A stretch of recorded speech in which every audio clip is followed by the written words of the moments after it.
Hey guys, so today is finally time to get this Starlink mounted on the roof of our van, and this is something that we've been looking forward to doing for a while because when we're out in Colorado or Utah or places like that, just off the beaten path, it's really nice to stay connected so we can do research for the places that we want to go the next day and we don't have to drive towards cell phone reception. So on today's video, we're going to go over installation of the trio mount on a flat installation on the roof of a camper van, and some of the wiring that involves with this. So we have the luxury of being able to install this in our roof panel outside of the van, which makes the installation of this process very easy. Some of the things that you're gonna need for this is gonna be your Starlink, your trio mount, magnetic mounts, magnetic mount pads, 12-volt wiring, and some extra hardware to secure these mounts to your panel. It is important that you mount these to the mount prior to putting your Starlink in here because you won't be able to access these holes. All the hardware is included, including the tool, to make it really easy for you to install it.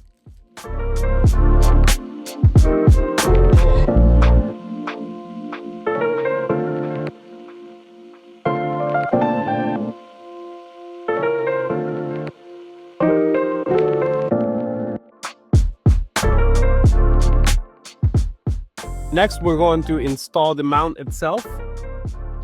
And it's a little bit tricky to get it in place, but if you put it against a table or something like that and then push down on it, it should click right in place.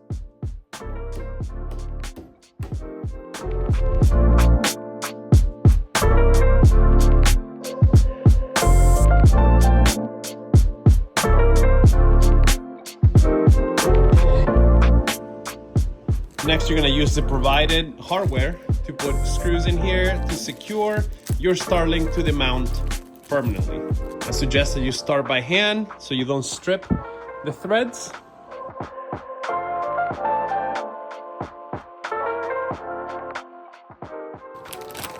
Next, we're going to attach these pads right on these so we know exactly where they're going to end up in our panel.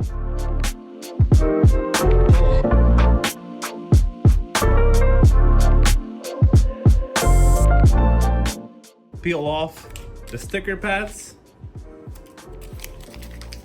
Clean the area with the provider alcohol wipe. And finally, set the Starlink mount onto your roof panel. Okay, so now that we have all the pads in place in here, you can see that they have a tiny little hole in there. If you have a very smooth surface, this is not necessarily something that is necessary, and there's a good chance that it's not necessary in my application too. This is powder coated and it's a little bit rough, so the sticky things are working right now, but I have a concern that maybe later on they won't. So I am choosing to use the stainless steel pan head. That's really important. 3/8 little bolts to bolt these down. The one thing that is really important that you do is that this head cannot be sticking out at all. This needs to be completely flush. That way the magnet actually works properly and your Starlink doesn't go flying. So I'm gonna go ahead and drill these in right now on all 4 of them and then tighten them with a locking nut.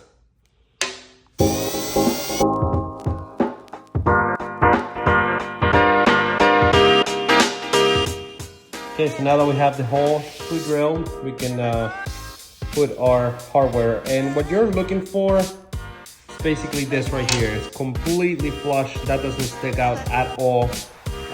That is really important in terms of safety, so your magnets actually stick to this.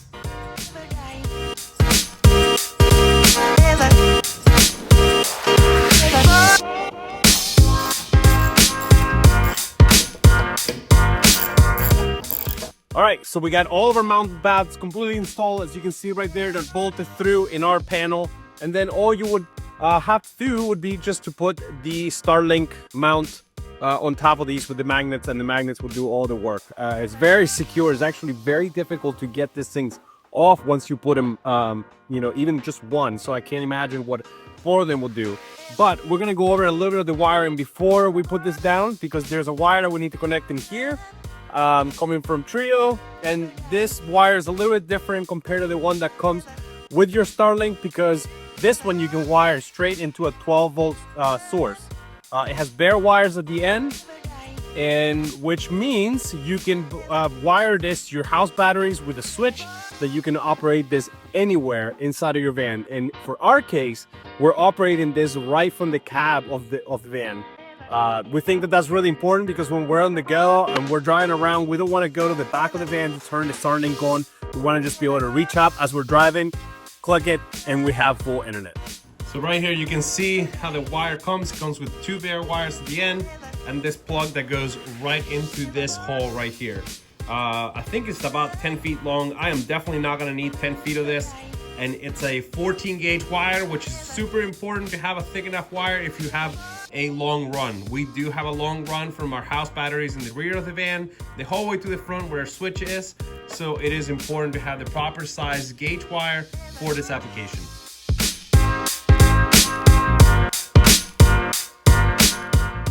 We designed our panel with a cable pass-through here, and you don't just want to put this wire in here and without any protection or anything like that, because with the wind and everything else, it's going to shave that off. So this is where these things come in super handy. I got these on Amazon. I'll leave that in the description below. And this is basically what they look like. You can put it in there and it gets attached to that panel fairly well, and then you can actually pass your cable through the safe and proper way. Okay, so I also added this little protective sleeves here. Again, you can get these on Amazon. They're a lot cheaper than buying them at the store. And some heat shrink wrap just to keep the ends from failing out. And I am gonna use one of these like little sticky things for zip ties to kind of just tie everything together right underneath there.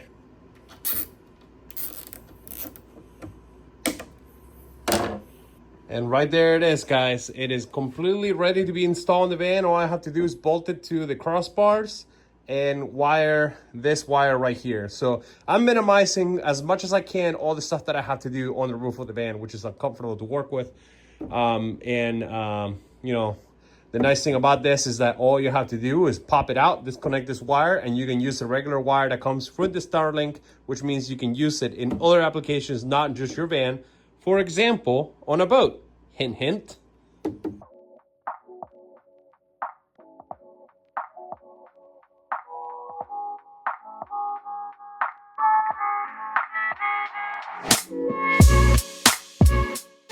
Some of the things that you're gonna need to finish your electrical connections going to be butt connectors, wire strippers, zip ties, heat shrink wrap tubing. Unfortunately, I only have a red one, but you can color match it if you like, and a crimping tool for your butt connectors, and a heat gun.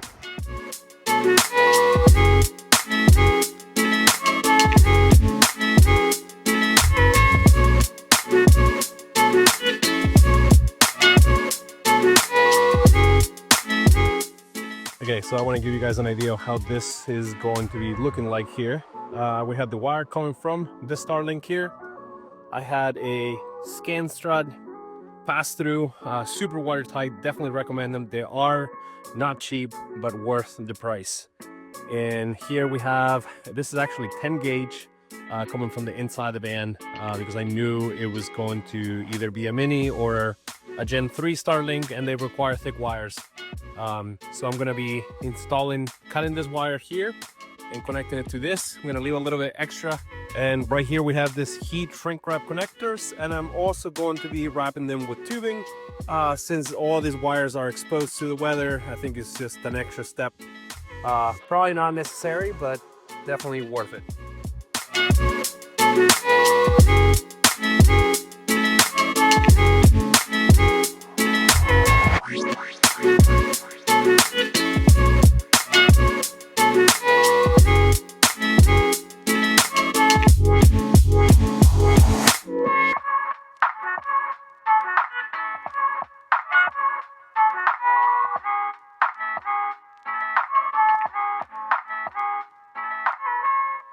Okay, so the only thing that we have left to do here is make sure we secure our panel to our roof rack. And we're using the crossbars here.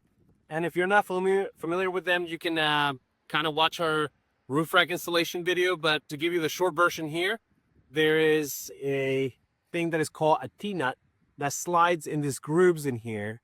And then you can put Loctite and screw right from the top. So they're good for mounting just about anything. We mount our solar panels to this, the Weeboost in the back, all of our panels throughout the van. And they're really secure. So we're gonna get started with that right now. And that will be the last thing that we do up here in the roof.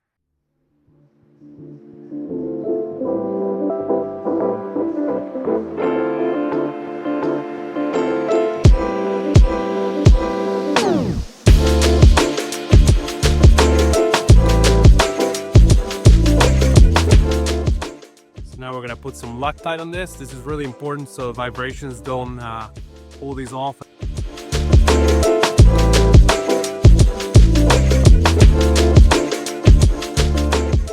I wouldn't make them tight right away. I would just make sure they all fit before you do anything.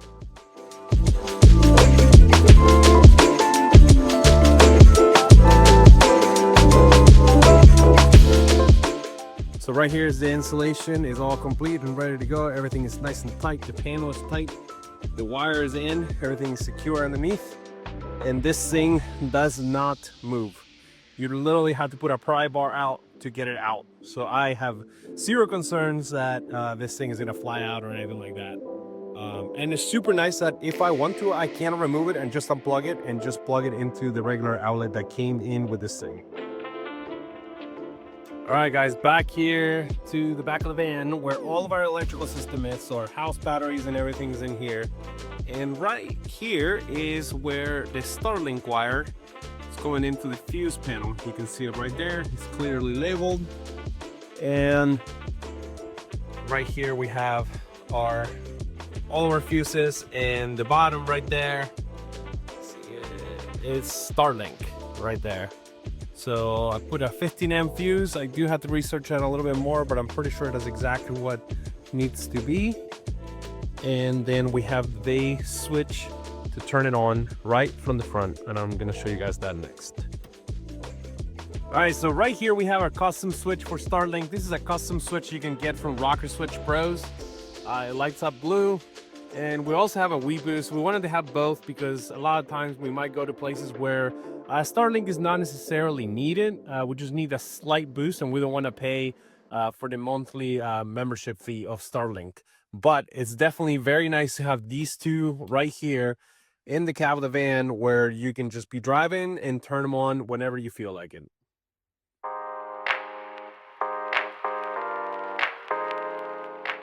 So that is all we have for you guys today, and we're stoked to be able to turn our Starlink right from here, which is awesome to be able to just drive and turn it on whenever you feel like it. This installation was fairly simple, and even the wiring was super simple. So thanks again for watching this video, and see you guys in the next one.